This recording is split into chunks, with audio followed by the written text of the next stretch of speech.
Hello, welcome. Today we are going to do the chapter of capacitors. Now the way I'm going to go about this chapter is, the first thing we'll do is an analysis of both the mains and the advanced paper of JEE, and then a quick overview of the chapter, and then of course we'll solve some problems. Now in the mains paper, in 2018 there was one question, in 17 there were two questions, in 16 one question, in 15 one question again, and 14 also there was only one question. So you can expect one or two questions from this chapter. Now talking about the concepts that were involved, in 2018 there was a concept of induced charge in the dielectric, and the same concept was also asked in 2014. In 2015 the concept was about the distribution of charge in the plates of a capacitor, and 2016 the question was about charge distribution, and in 17 there were two questions. One of them was about voltage distribution and other one was about RC circuit steady state. Okay, so these were the concepts involved. Now when I talk about the advanced paper, in 2014 there was one question, there was 15 there was one question, 16 there was one question, and in 17 there were two questions, and when I talk about 18 there was only one question. Alright, and the concepts that were involved, in 18 there was a question from charge distribution. In 2017 paper 2, one of the questions were from steady state of an RC circuit and the energy stored in a capacitor, that is the work done by a battery. In 2016 the question was from RC circuit about its steady state. In 2015 it was a question about variable dielectric, and 2014 the question involved the concepts of field and potential. So you can see these are the concepts where you generally get a question from, and also in advanced paper you can expect at least one question from this chapter. So what exactly is a capacitor? Now a capacitor is basically a pair of conductors, okay, and in such a way they are placed that there is no contact between these conductors. So the conductors can be in any way, right? You can have a spherical capacitor, you can have a parallel plate capacitor, you can have a cylindrical capacitor, you can have a weird shaped capacitor. But in 12th standard syllabus, we have parallel plate capacitor, right? In a parallel plate capacitor, as the name suggests, there are two parallel plates. One of the plates have a charge, let's say plus Q, the other has a charge minus Q. So the charges are equal and opposite, right? Now, if the potential difference between these two plates is V, then I can define the capacitance of this capacitor as Q by V, right? C is equal to Q by V, and that is something you know already. Now, so this capacitance, although it seems like it depends both on the charge and the potential difference, is actually a quantity which is independent of both charge and the potential difference. So capacitance is a quantity which depends only on the geometry, on the size of those plates, on how far those plates are kept, and also if there is a dielectric in between those plates. You know what a dielectric is, right? A dielectric is basically a non-conducting material, right? And it has a number associated with it which is called dielectric constant K, right? And if you have an electric field in the region and if you place a dielectric there, the electric field reduces inside the dielectric by this amount K. Now C is equal to Q by V is one of the most fundamental ideas behind capacitor, but I told you it doesn't depend on Q or V. So in case of parallel plate capacitor, when you find the capacitance, and we are not going through that whole derivation right now, that capacitance becomes equal to epsilon naught A by D, where epsilon naught is the permittivity of free space, A is the area of those plates, and D is the distance between those two plates. Alright, and when you insert a dielectric between the plates, the formula becomes K epsilon naught A by D.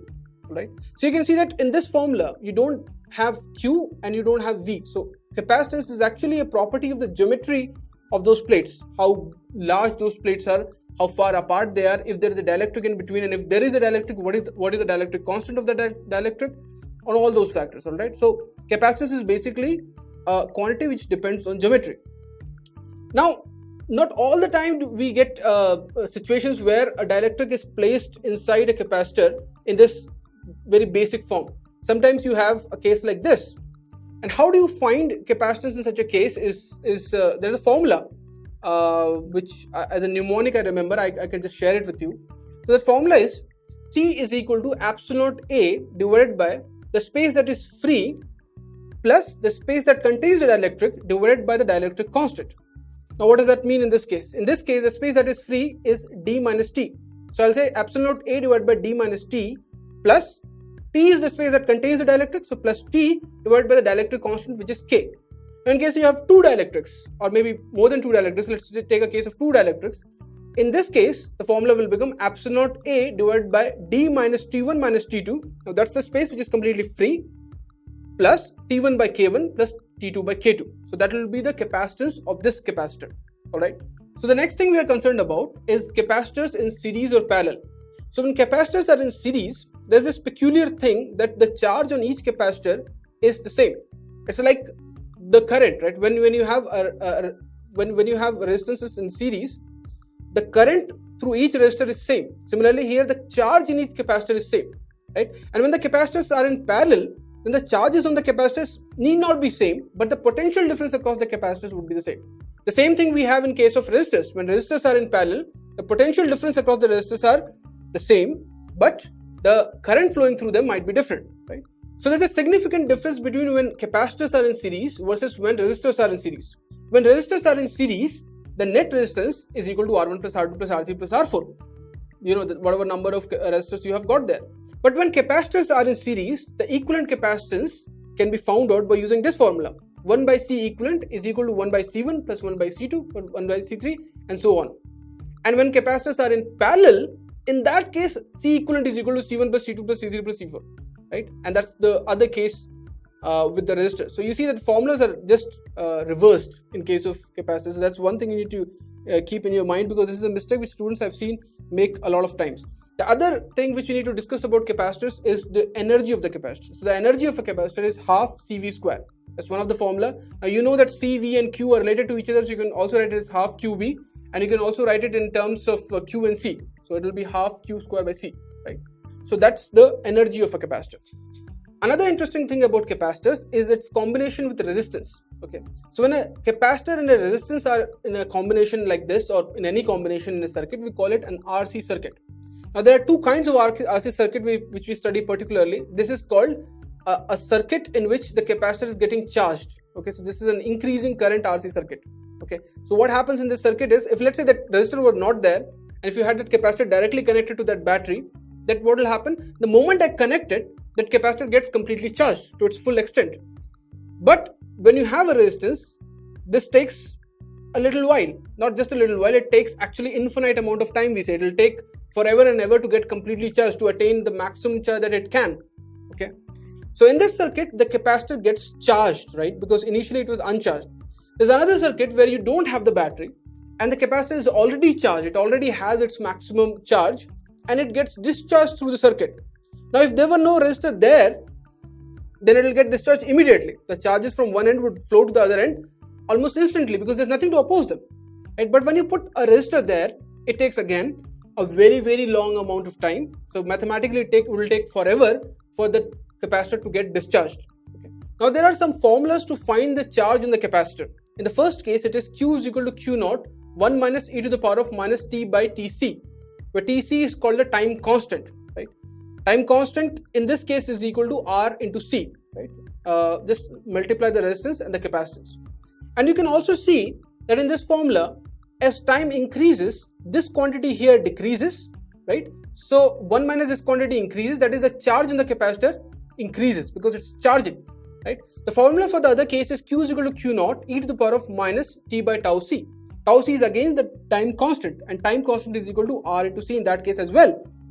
Now you see that e to the power of minus t by tau C is something which decreases with time, right? As time increases, this thing decreases, and that's why the charge on the capacitor, which is Q, would decrease with time.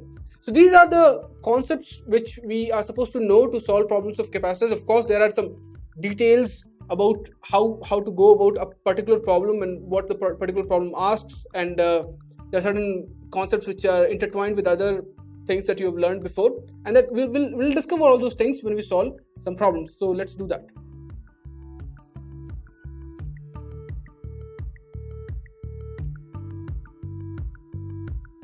So let's begin with the first problem. Here we have 4 parallel plates and we have to find the total capacitance between the points A and B. Now there are two situations. Let's take the situation A. Now here, how many capacitors have I got in this particular situation? Now this 2 plates, this and this one, will be a capacitor. These 2 plates will form another capacitor, and these 2 plates will form another capacitor. So you can see that these plates, the plates which are in between these 2 plates, are serving as common plates between these 2 capacitors and these 2 capacitors, right? Now I can write this in a simple form, in the circuit form, where I can just say this is my first capacitor, this is the second capacitor, this is the third capacitor. Let's give them names as well. let's call it C1, let's call this C2, and let's call this C3. So I have C1, C2, C3, and they are all connected, right? So they are all connected like this. There's another connection between this point and this point, right? So I can connect that like this. So this end here is connected to this end over here, okay? And where are my points A and B? So here between this and this is point A, so it means here is your point A, and between this and this you have point B, so here is your point B. And so you have got your C1 and then your C2 and your C3. All right, this is the equivalent circuit for this setup. Now, okay, I'm not able to figure out which one is in parallel, which is in series, if they are in parallel in series. So let me simplify this. So if I draw C1, okay, let's call this is C1. C1 is connected to C3 directly, right? C1 is connected to C3. So I can connect C1 to C3 like this. All right. And what happens on the other end of C1? On the other end of C1 you have A. So I can write it like this. So this is my point A. Okay. Here is I have A. Now, and after A that is connected to C2. So from here I move and I'm connecting it to C2. So here I have C2. And then you have point B. So this is my point B. And then I have the connection to C3. And so I can connect this directly this way to C3. So this is the a more simpler form of the equivalent circuit. Now I can clearly see that if I have to find capacitance between point A and B, the C1 and C3 are in series, right? And when capacitors are in series, then what is the final capacitance? That you follow that inverse formula, right? So the final capacitance will become C equivalent is equal to C1 C3 upon C1 plus C3. So this is the case with the resistors when they are in parallel, right? When you have two parallel resistors R1 and R2, the resistance becomes R1 R2 upon R1 plus R2. The same thing happens when capacitors are in series. The capacitance is C1 C2 upon C1 plus C2. Here in this case I have C1 C3 plus C1 plus C3 because they are in series. Now, so I can draw an equivalent circuit to this, and I can write this is A, this is B, and this is my equivalent capacitor for C and 3. This is C1 C3 upon C1 plus C3. Now I can see if I have to find the net capacitance between A and B, then C2 and this whole thing, they are in parallel. So if they're in parallel, that's nice because I can directly add them. So the net capacitance would become C equal to C2 plus C1 C3 upon C1 plus C3. All right. Now, what are the values of C1, C2, C3? See, all the areas of all the plates are same. The distance between the plate is also given as D, which is constant. So it means that I know the formula for capacitance is epsilon naught A by D. So A is same for all of them, D is also same for all of them. So capacitance is same for all of them. So this is equal to C plus C square upon 2C. Right? That becomes 3C by 2. Right? And you know A, you know D. So you know what C is epsilon naught A by D, as I told you. So this becomes 3 by 2 epsilon naught A by D, right? And that's your answer.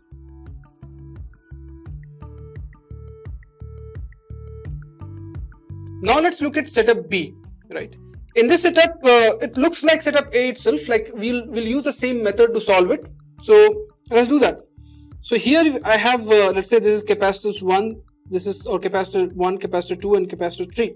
So I can write this as this is my C1, this is C2, and C3. Okay, and the way they are connected is C1 is connected to C2, C2 is connected to C3, and there's a connection between this and this. It means there's a connection between C1 and what lies between C2 and C3. So there's a connection like this, and then after C3 you have B. So there's B connected like this. So that is your point B. Where is the point A? The point A is between C1 and C2. So this is my point A. So I've got my point A, I've got my point B, and I've got the connections. Okay. Now let's simplify this circuit even further. So I have this point A and I have the point B. All right. So to the point A, on one side I have C1. So I can say C1 is connected to point A like this. On the other end I have C2. So I can say C2 is connected to point A like this. Okay. And C1's other end is also connected to the other end of C2. So I can say C1 and C2 are also connected like that. All right. Now C2 goes and extends to C3. So I can say that this thing goes, the one end of C2 connects to C3, and then that connects to B. So this is a simpler version of my circuit. I can also take A over here. The reason I am drawing it this way is because it becomes very easy to see the series and the parallel connection. You actually don't have to draw it this way. You can directly see from this diagram that one of the ends of C1 and C2 is here and the other end is here, in the sense that C1 and C2 have two common ends because they are connected by a non-resistive wire, right? So C1 and C2 have two common ends and there's nothing in between, so they are in parallel. You can directly see that. But if in case you are not able to, then you have to draw this thing. Okay, now I can see C1 C2 are in parallel, and when they are in parallel, the net capacitance of C1 and C2 will become C1 plus C2. So this becomes C1 plus C2, and then there is C3, and then there is B, right? And C1 plus C2, this equivalent capacitance, and C3, they are in series. So the C equivalent becomes C1 plus C2 times C3 upon C1 plus C2 plus C3. Again, the value of C1 is equal to value of C2 is equal to value of C3, which is equal to C. So I can say that this is 2C times C upon 3C. So this becomes 2C by 3. And the value of C is epsilon naught A by D. So this becomes 2 times of epsilon naught A by 3D. And that's the equivalent capacitance.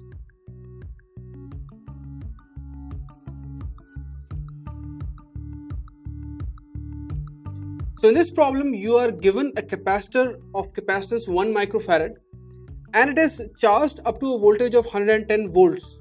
Okay, and then after that it is connected to two capacitors of capacitors 2 and 3. And we are asked what will be the charge distribution. One of the questions is what will be the charge that will flow and what will be the energy dissipated. So the most important thing you have to realize about this problem is that initially that capacitor, that 1 microfarad capacitor, had a potential difference, and because of that it will have some charge, some fixed amount of charge, right? How much that charge will be? You can find that we know Q is equal to CV, right? So this becomes equal to C, which is 1 microfarads, times V, which is 110 volts. That becomes 110 microcoulombs. Now that means one of the plates of this capacitor has 110 microcoulomb charge and the other end has minus 110 microcoulombs of charge, right? And after connection, let's say one of the ends gets a charge of Q and the other end gets a charge of minus Q. Okay, and the 2 microfarad capacitor, let's say it has a charge of Q here, okay, and of course this side will have minus Q. And for the other capacitor, let's say it has a charge of Q dash over here and minus Q dash on the other plate. Now when I look at this, I see that 1, 2, 3 variables we have. Okay, and how am I going to solve this problem? The trick is very easy. You have to realize that charges are conserved in the sense that this end, so you see this whole thing, this plate had a fixed charge initially, 110 microcoulombs. Then it was connected to this plate, right? So this whole system, this whole thing must have the same charge, which is 110 microcoulomb.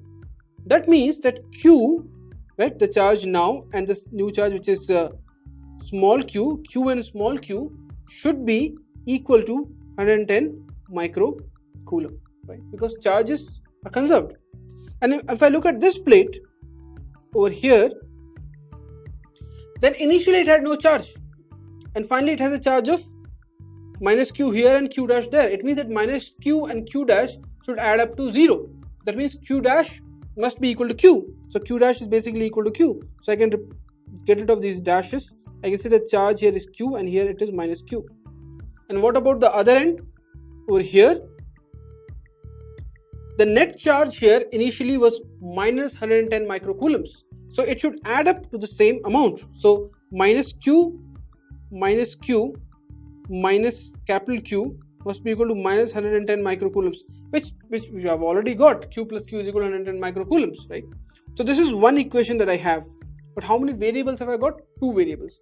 Now one equation won't do with 2 variables, right? We need two equations to solve two variable problem. So I'm going to pick one point and move around the circuit. Okay, let me do it this way.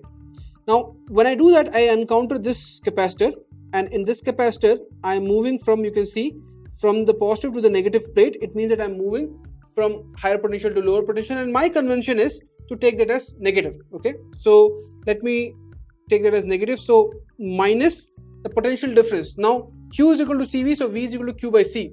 So Q is capital Q here and C is 1 microfarad. So Q by 1 I can write, right?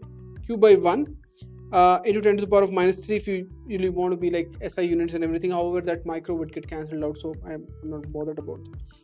And now when I move further, I reach over here to this capacitor, right? Here I'm moving from the negative to the positive plate. So what happens here? I get a plus small q upon 3 into 10 to the power of minus 3. Then I move further to this capacitor over here. Again, I'm moving from the negative to the positive plate. So I'll get a plus small q by 2 into 10 to the power of minus 3. And then I come back to the point from where I had started. So this is equal to 0, right? So what do I get? I get minus q plus q by 3 plus q by 2 is equal to 0. And what will that become? Alright, that will become q is equal to 5q by 6, right? So I have got two variables and I have got two equations. Now if I place this value here, I get 5q by 6 plus q is equal to 110 microcoulombs. So that makes 11q by 6 is equal to 110 microcoulombs, and I like that because I can cancel that 11 with that 110. This becomes 10. So this becomes q is equal to 60 microcoulombs. So the amount of charge that will come on these other two capacitors is 60 microcoulombs each.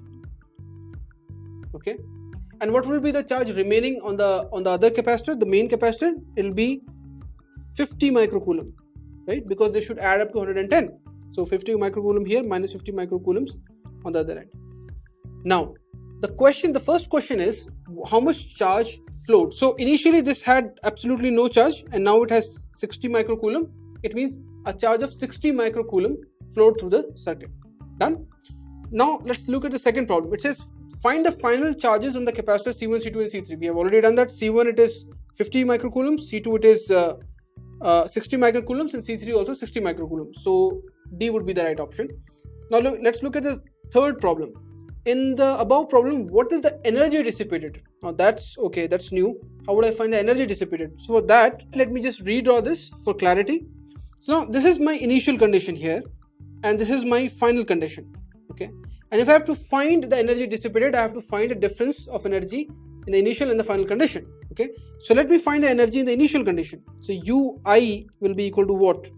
Ui will be equal to, you have only one capacitor there, and what is the formula for the energy of the capacitor? That's U is equal to half Q square by C. Right? This expression gives you the energy of a capacitor. So let's do that. So Ui will become half times its charge, which is 110 into 10 to the power of minus 6. See, I'm converting everything into SI units, that's very important. Square divided by C, which is 1 into 10 to the power of minus 6. Okay, that's it. Ui is done. So let's talk about UF, the final energy. That will be equal to the energy due to this plus this plus this, right? So what's the energy due to the first capacitor? That will be half times 50 into 10 to the power of minus 6 whole squared divided by 1 into 10 to the power of minus 6, it's capacitance, plus there will be a contribution from this guy, that will be half times 60 times 10 to the power of minus 6 whole square, it's charge squared, divided by 2 into 10 to the power of minus 6 whole square divided by 3 into 10 to the power of minus 6. Dirty work, but you have to do that. Now all you have to do is subtract UF from UI. So UI minus UF will give you the energy dissipated. Let's do that. When I see this, I can more or less directly solve this problem. So in each of this expression, what will happen is this 110 will get squared, and this one of the squares of 10 to the power of minus 6 would get cancelled with the bottom one. You'll get 10 to the power of minus 6 sitting on the top, and the same thing is going to happen with each and every expression, right? this square will come to 60 and this will get cancelled with this guy. Square will come to 60 and this will get cancelled with this guy. And half is common in all of them, right? And 10 to the power of minus 6 is also common in all of them. So let me just take them out. So ui minus uf, that means if I take half into 10 to the power of minus 6 common, I'm left with 110 squared, this expression, minus the rest of them, right? So minus 50 squared minus 60 squared by 2 minus 60 squared by 3. Okay. So when you do this calculation, you find that the energy dissipated is equal to 3300 microjoules. Okay. You have to sit down and do this calculation. I'm not going to do this for you right now. However, there's this one thing that makes me really curious about this question. There's absolutely no resistance in this circuit, right? R is equal to 0. But you see, the initial energy is not equal to the final energy, right? It means that some energy got dissipated. And we know that most of times in circuit, energy gets dissipated in form of heat because of the resistor. There's no resistor here. So how is that energy difference, this 3300 microjoules, why is it leaving the system? What is happening with that? That's a good question to think about.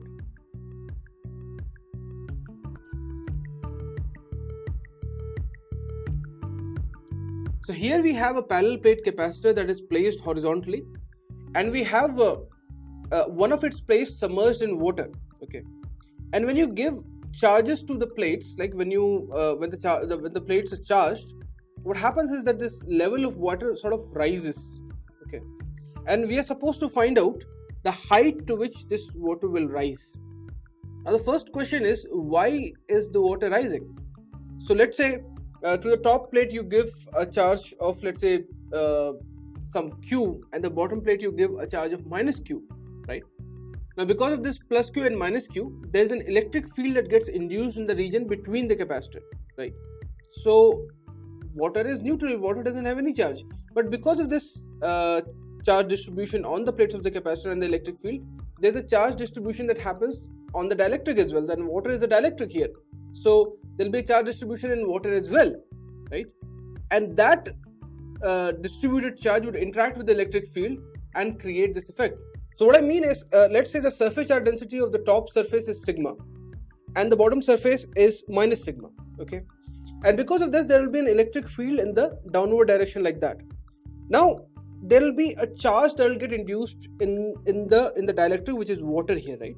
So on the top surface of water, because it is close to the positive plate of the capacitor, a negative charge will get induced. So let's say that gets minus sigma.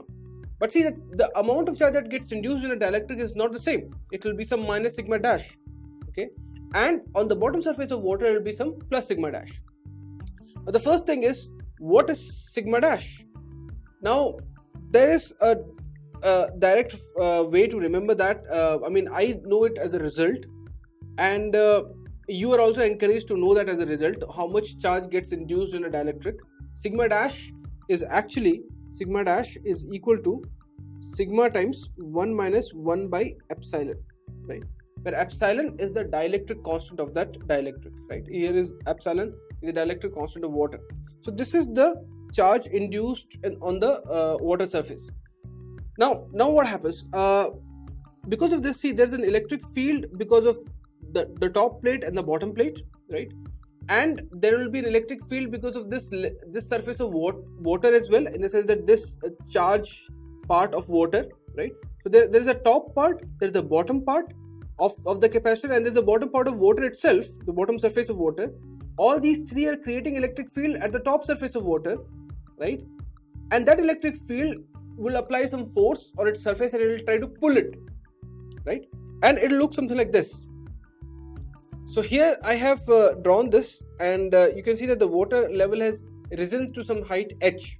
Okay, so let's first name all of our surfaces. So let's call it, this is surface number 1, this is surface number 2, this is surface number 3, the one which is the surface of water, right? This one, the blue one, which has a plus sigma. And then we have a surface number 4, which is the surface of the capacitor itself. Now we are supposed to find the force on the surface 2 because of 1, 3 and 4. So let's do that. So what is the electric field due to 1? What is the electric field due to 1 at this here? So electric field due to the top surface is what? It's so assumption again is that the gap between these plates is very small. That is the area of this plate is very large compared to the distance between the plates. So we can have that assumption that they work like large plates. Okay, and we can use the formula sigma by 2 epsilon naught. So sigma by 2 epsilon naught will be the electric field, and what will be its direction? Because sigma is like there's a positive charge density there, so it will be in the downward direction like this, right? Because of this, E1 is in downward direction. All right. So now let's move on. Let's find out what is E3. What is E3? So E3 is the electric field due to the bottom surface of water, right? So that will be sigma dash upon 2 epsilon naught. Sigma dash is the surface charge density at the bottom of water, and by 2 epsilon naught, this is the regular form. That's like a plate itself, right? So what? It's water, but it's just a plate of charges. Forget about water and capacitor. It's just a plate of charge on the top, or like a arrangement of charges on the top, then in the middle, and on the bottom. So it's just an arrangement of charge with the surface charge density of sigma dash. So this becomes equal to sigma dash. I know is sigma times 1 minus 1 by epsilon upon 2 epsilon naught. Okay, this is my E3. Now what would be my E4? My E4 is the electric field because of the bottom surface of the capacitor. So because of this surface over here, right, the charge there is sigma, so it will be sigma by 2 epsilon naught again, but because it is negatively charged, the direction will be downwards. So this is downwards. By the way, E3, because it's a positive charge, its direction is upwards. So we have got E1 in the downward direction, E4 in the downward direction, and E3 in the upward direction, and I know that the surface charge density here is negative. So I want the net electric field must be in what direction so as to pull it up. Net electric field must be in the downward direction, and then it will apply a force on the negative charge in the upward direction, right? So let's see this. So, and that kind of makes sense because this two quantity added will be more than this quantity.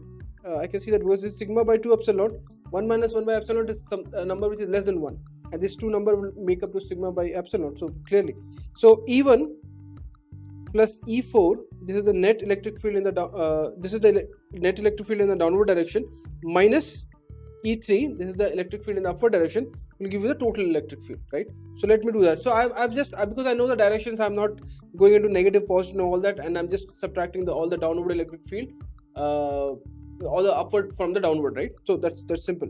So let me do that. So E1 plus E4 will give me what? Sigma by 2 epsilon naught plus sigma by 2 epsilon naught minus E3, which is sigma by 2 epsilon naught 1 minus 1 by epsilon. Okay, so this will become what? Sigma by 2 epsilon naught, or sigma by epsilon naught I can take out common.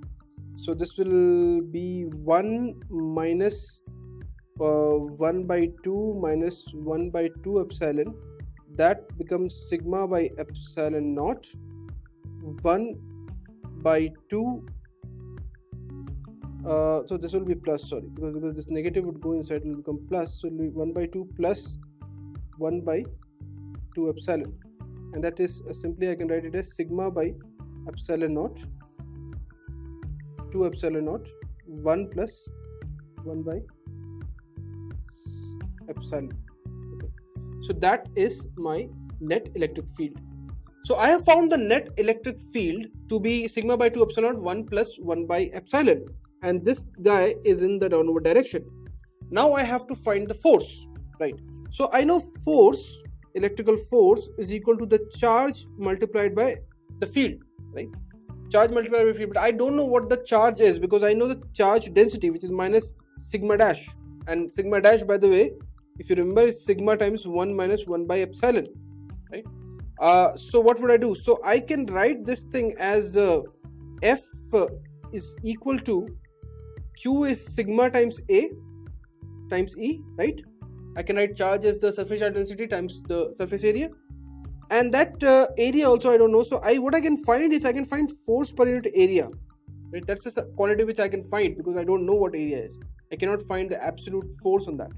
Alright, so force per unit area will be sigma times E, actually sigma dash times E, because sigma dash is the charge. So that will be sigma times 1 minus 1 by epsilon, which is the value of sigma dash, times E, which we have just found out to be, alright, sigma by 2 epsilon naught. You understand? I'm substituting it here. 1 plus 1 by epsilon. Alright. So this becomes what? Sigma square by 2 epsilon naught. Cool. 1 minus 1 by epsilon times 1 plus 1 by epsilon, that's a plus b times a minus b formula. So this will become 1 minus 1 by epsilon square. Okay, so this is the net force per unit area. Now I wonder, this force is acting normal to the surface, and this is the force per unit area. What's the quantity for a normal force acting on a surface per unit area? That's pressure, right? So this is basically the pressure on that surface, right? So I can say that this guy is actually equal to the pressure which got created because of this electric field, because of these two charges on the plate and the charge distribution and all that. So this was the pressure on this guy, and because of this pressure it rose up. It would rise up to a height where the pressure which is created by this force is balanced by the pressure which is created by its own weight, right? And what's the pressure which is created because of its own weight? That's H rho G, correct? So H rho G, alright, so H rho G, where rho is the density of water, this is the pressure because of its own weight. This must be equal to the pressure because of this force, which is upwards. By the way, this force, because you know this charge over here is a negative charge, this force which you have gotten is not in the downward direction. So the electric field was in downward direction, the force was in upward direction, right? So be careful, the direction of force is in the upward direction here, right? Cool. So there's an upward, so there's a force which is like to trying to pressurize it upwards, and there's its own weight pressure going on. So this must be equal, because it's an equilibrium condition. So sigma square by 2 epsilon naught, 1 minus 1 by epsilon square must be equal to H rho G. Alright. H is equal to sigma square by 2 epsilon naught rho G, 1, you can write it as epsilon square minus 1 upon epsilon square. So let me just rearrange that. So I'll get like sigma square epsilon square minus 1 divided by 2 times of epsilon naught rho G, and that, my friend, is the height to which this water will rise because of this situation, right? And that's easy. If you understand the fact that you can treat these the charges on the surfaces as independent charge distributions and just find the electric field because of that using the formula sigma by 2 epsilon naught, you can do anything.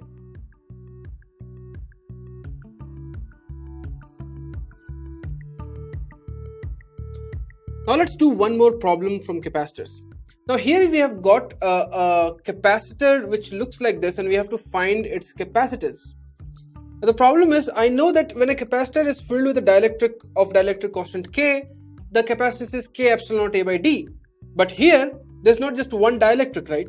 There are two dielectrics. There's K1 and K2 as well, and they're also not like parallel and nicely arranged. They are like this weird shape. So what would I do here? So whenever you get into a situation where you are not able to apply a formula directly to a large setup, what you do is you break down that setup into an infinitesimal part. Try to apply, see that if you can use whatever knowledge you have for that infinitesimal part, and then we use there's a magic called integration, and which we use to solve problems. So let's see if that can be done over here. All right. So what I'm going to do is I'm going to call that as my origin. Right, that's my 0, and let's say at a distance y we have a small length dy. All right, so dy is like that. Now you see that the total length of this capacitor is given as L, and its width is B, right? So be careful, the width is behind the screen and the length is L. Now what happens is cool, so this is what I have. So actually, you know what? So here I have basically two capacitors, right? There's a capacitor which has a dielectric K1, and there's a capacitor which has a dielectric K2. although that edge there is like slant, but because it's really small, I can almost consider it straight. That's the advantage of having a infinitesimally small element, right? That you can, you know, do that pop. So now what am I going to do is, I'm going to find the capacitance because of these two guys, and then let's see where we can go. So what is the capacitors due to the first one, this capacitance over here, right? I can write that as let's call it DC1. So small baby, we have DC1, which is equal to so epsilon naught A k epsilon naught A by D, right? What's the K here? K1, and we have an epsilon naught, and what will be the A? So this is dy, right? Its length and its width is B. So B times dy will be the area of the plate of that capacitor, right? The capacitor actually looks like that, right? So a big portion of it is behind the screen. So B times dy is the area. So K1 epsilon naught A divided by D, which is the gap between its two plates. So one of its plate is here, we are assuming, and the other plate is here, right? So these are the two plates of the capacitor. And what is the gap between them? So gap between them, let's call it X. Okay, so this is X. All right. Now, what will be the capacitance of the other guy, DC2? That will be K2 epsilon naught. The area is still the same because B and the length is still dy. So B times dy divided by the gap between its plates. The gap between its plates, if this is X and that whole length is given to us as D, this guy will become D minus X. All right. So that is what we have got. Now, what will be the net capacitance because of these two guys? Now, the thing is, these two guys, what kind of arrangement they are in? They are so their edges, which we are considering as their plates, sort of. Although there is no conductor there, but there will be a charge distribution, right? So we can consider this to be one capacitor attached to other capacitor, right? So in that central region that they are attached, so they are like two capacitors which are like this way, right? They're attached this way. And what is this kind of arrangement? Series combination. So when capacitors are in series, you use the inverse formula, right? That is 1 by C equivalent is equal to 1 by C1 plus 1 by C2, or C equivalent is equal to C1 C2 upon C1 plus C2. So let me do that. So DC for me, it will become K1 epsilon naught B dy upon X times K2 epsilon naught B dy upon D minus X whole guy divided by their addition, which is K1 epsilon naught B dy upon X plus K2 epsilon naught B dy upon D minus X. I can immediately take certain things common and cancel them. So what I can do is I can, from here, if I take B dy common, right, I can take epsilon naught B dy common, right? So let me just get rid of that, right? So I can just write it as epsilon naught B dy. All right. So now what? I can cancel this epsilon naught with this one epsilon naught, B with one of the B's, and dy with one of the dy's. Okay. So what am I left with? I'm left with K1 K2 epsilon naught B dy upon X times of D minus X upon K1 by X plus K2 by D minus X. Cool. Be very careful while doing this kind of integration, because a small slip of a small variable, something you forget, and everything becomes a mess. So you waste a lot of time. So use your time, be patient, and don't be anxious, and solve this problem, solve such kind of problems very carefully. So now what? So now I'm going to do this K1 K2 epsilon naught B dy. I'm writing it again and again. Seems like a waste of time, but it's actually not, because this kind of question has let's say a proclivity to be wrong because of so many things going on here. This is what I get, right? Now this and this gets cancelled clearly, right?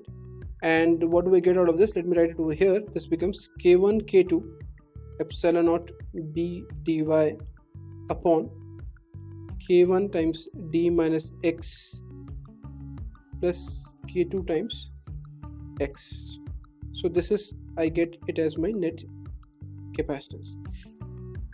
So I've gotten this equation, but that's not very helpful, right? Because my variable of integration, if I have to do integration, because there's dy sitting, you know that somewhere some integration is supposed to come, is y, that variable.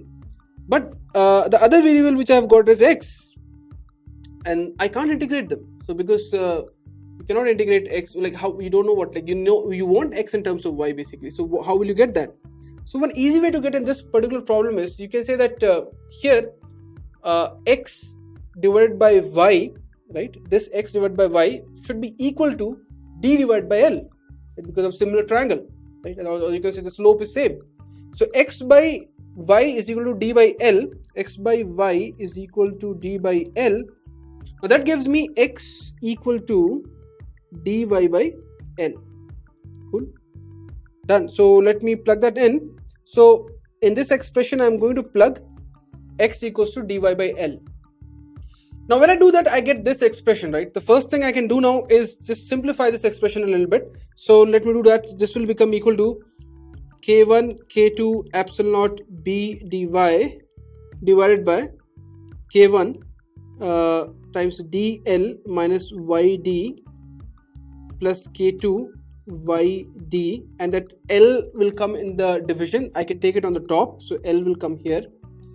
Now this will become k1 k2 epsilon naught bl, and this d also, you see is sitting common over here, right? This d, I can take it out, and this will become divided by d times of, all I have here is dy divided by k1 times of l minus y, because d has come out common, k2 y. So this becomes equal to k1 k2 epsilon naught bl by d times of dy by, let me just rearrange this. This will become k1l minus k1y plus k2y, and that is this guy over here. Let me not write it again and again. Dy divided by, alright, what will this become? So this will be k1l plus k2 minus k1 times of y. So this is my capacitance for that small element, that infinitesimally small element, right? Really small element. Now what will we do now? Now you see that if you consider an equivalent capacitor there, like if you consider that whole strip to be a capacitor, then all such capacitors are lined up in such a way that their plates, right? The plates are all connected. Can you see that they're all connected in this sense at all points, if you consider them to be? So basically what happens is there's all sort of capacitors which are like this. So there's one capacitor here, one capacitor here, one capacitor here, and they're all connected by their plates, right? What kind of connection is this, right? Where all capacitors are connected, have a common point, right? So all these capacitors basically have a common point, right? What kind of connection is that? That's a parallel connection. All the infinitesimal capacitors are in parallel with each other. So when they're in parallel with each other, what I can do is, to find the net capacitance, I can simply add all the capacitances. And when you have a situation like this, I can integrate, right? So integration makes sense, because integration will add all those values, and we want to add them because they're in parallel, right? And so I can integrate. So let me integrate that. So when I integrate this, what will I get? So integration of this guy, from where to where will it run? It will run from y varies from 0 to L.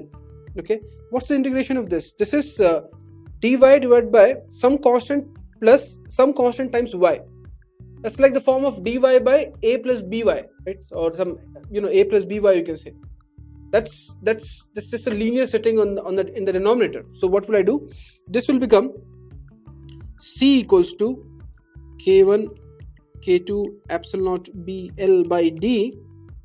What will be the integration of that? It will be ln k1l log to the base of e, right?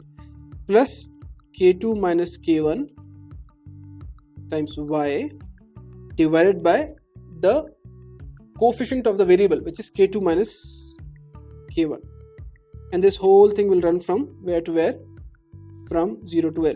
So this becomes, C becomes equal to K1 K2 epsilon naught BL by D, I'm writing that again, times K2 minus K1 ln of, when you put L you get, this is L, so K1L Q1L gets cancelled, you get ln of K2L, and when you put 0 you get K1L, so minus ln of K1L.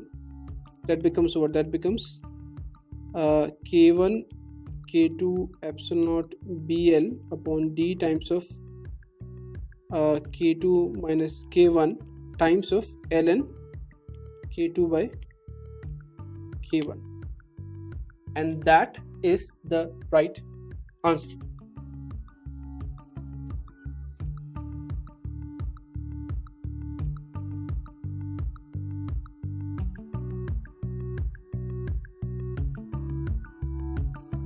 Now let's look at another problem. In this problem, we are given a circuit and we are supposed to find the net energy stored, or the total energy stored in all the capacitors when a steady state is reached. Okay, what do we mean by steady state? So steady state of a capacitor is a state where the capacitor is completely charged, right? So it is charged to its maximum capacity, right? And what happens then is that the current, it blocks the current flow. So it is sort of acts as an open circuit, and that's a fact you need to know about steady state. Say what I've seen is a lot of RC questions which students get. So the moment they see that there's a circuit with a resistor and a capacitor, and if they have not done this section really thoroughly, and they just get scared, they just leave it, like, you know, this kind of involves some e to the power of something, and I don't know how to do that, so just leave this problem. Actually, the thing is, so if you just know this one fact, that, you know, in steady state a capacitor acts like an open circuit, and in the beginning, you know, when you have just switched on the circuit, a capacitor acts like a non-resistive wire. It means that it allows the complete current to flow through it. It has no resistors. If you just know these two facts, then the steady state part and the just connection part, you can solve it like this.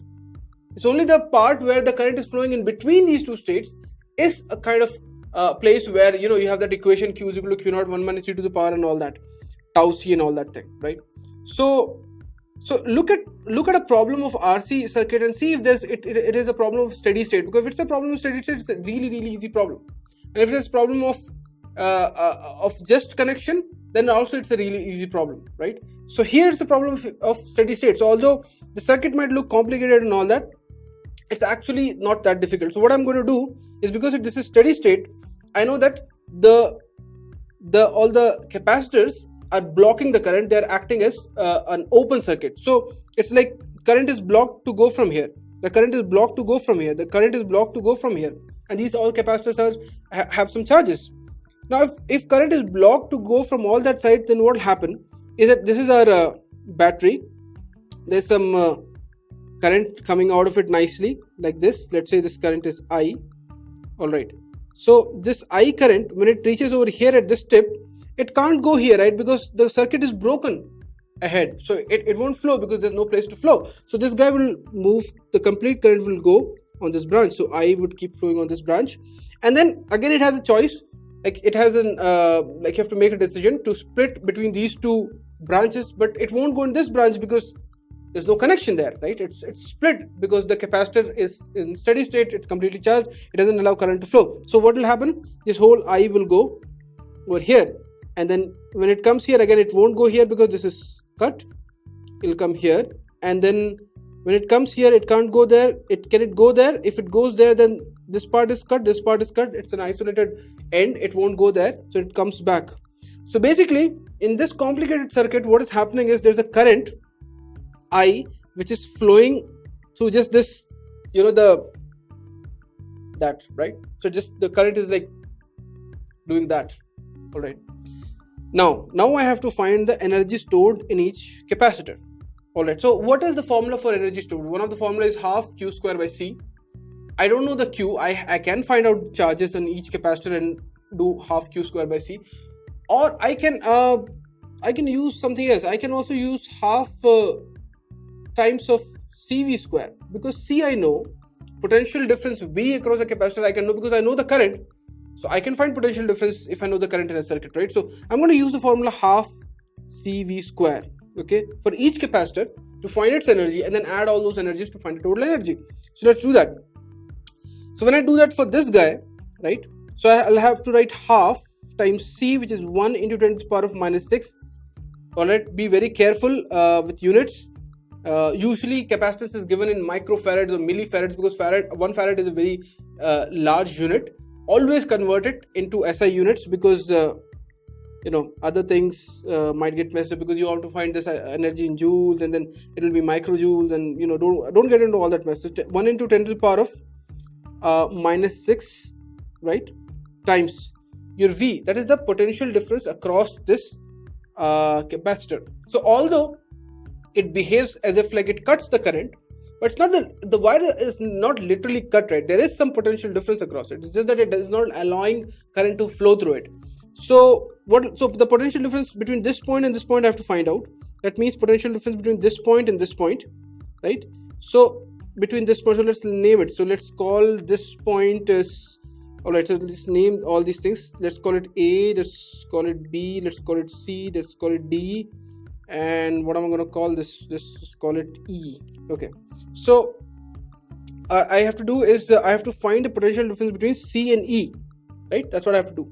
Now to find the potential difference between C and E, what I have to do is I have to move from E to C, adding all the potential differences. So E to C I can move like this, but I don't know what's the potential difference across the capacitor. That's what I have to find out. So I can move using this path as well. So let's do that. I get 2 times of I, 2 times, oh, what is I though? I don't know what I is. A same thing would have been to find I in the first place.